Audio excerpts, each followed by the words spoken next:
Hi guys, tuturo ko sa inyo kung paano nga ba mag-apply ng ng bonuses program.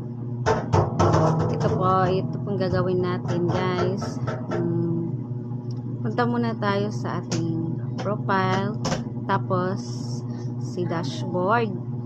Pagkatapos scroll down, then Meta Business Help Center, and then scroll down ka.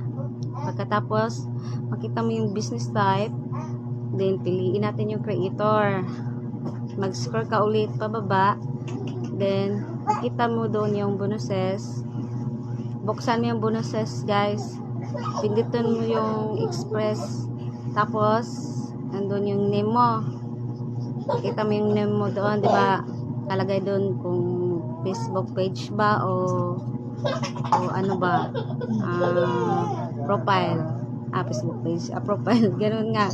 Then pilapan mo lang yan guys, mahini-hini Meta. Then pagkatapos send mo agad yun, ano ka na dun sa bonuses program. Sana guys makatulong.